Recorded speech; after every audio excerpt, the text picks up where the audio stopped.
It's a cloudy start for most of us. We've got some rain, especially in the north and the east, but it will brighten up later across the north of Scotland, South Wales and southern England with just a few showers. I'll have all the details shortly. Good morning, Sal and John. Good morning to you too.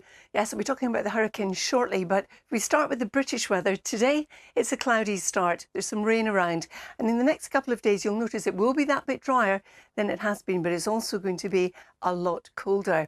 Now we're starting, as I mentioned, with a lot of cloud. We've got the rain across parts of the north and also the east, a few spots out towards the west. Through the day, this rain will turn more showery in nature. We'll see it brighten up across northern Scotland. The showers here will be wintry, above about 600 or 700 metres in the hills, and it's going to be accompanied by a strong northerly wind. Come further south, it's also going to brighten up with just a few showers around, and we'll see areas of cloud but also some sunny spells. Temperatures only 9 degrees in Aberdeen, 17 in London, which will feel quite pleasant if you're in the sunshine. Now, through this evening and overnight, this rain continues to push southwards with all its cloud. Clearer skies follow on behind. We've got this northerly wind. The snow level comes down to about 300 or 400 metres, and it's going to be a cold night. In fact, temperatures where we've got the blues here in the chart could fall away to -3 or -4, but it's going to be a colder night across the board than, say, last night. So we start off with the remnants of the cloud and some patchy rain in the south. First thing tomorrow, that moves away. A lot of dry weather, but it's going to be windy. We're all going to be in this northerly wind by then. So windward coasts are likely to see some showers. And then later in the day, a more organised band of showers comes in across northwest Scotland. Temperatures, a chilly 8 degrees to a chilly 12 degrees. Then as we head on into Friday, well, a lot of dry weather. It'll be a frosty start, quite a widespread frost. We'll have showers or longer spells of rain moving in across parts of Scotland, later getting into Northern Ireland.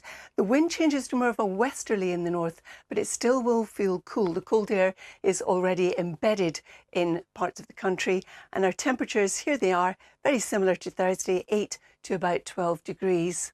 Then as we head on into the weekend, high pressure's with us. Weather front could bring some rain across the far north of the country during the course of Saturday, but the high pressure looks now like it's going to keep the weather fronts at bay out towards the west on Sunday. So Sunday is looking a decent day with temperatures having risen just a little bit. So if we cross the Atlantic now to Hurricane Milton, you can see where it is. Now, yesterday at the start of my shift at 4 o'clock, it was a Category 5. But then the eye of the hurricane started to break up. And when it reformed later in the day, it went initially to a Category 4, then it went back up to a Category 5. It is a whopping big hurricane. You can see it's approaching Florida.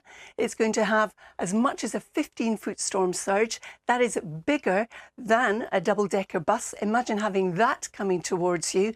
It will do a lot of damage to low-lying buildings. Plus, at the moment, it has got sustained wind speeds of 160 miles an hour. Now, we expect the hurricane to decrease to a Category 3 when it makes landfall, but it can still spawn tornadoes. So we're not done with it yet. And ahead of it, John and Sally, we're looking at tropical storm conditions over a very wide area. Carol, it's something we are definitely keeping an eye on this morning. Thanks very much indeed. We'll talk to you again very soon.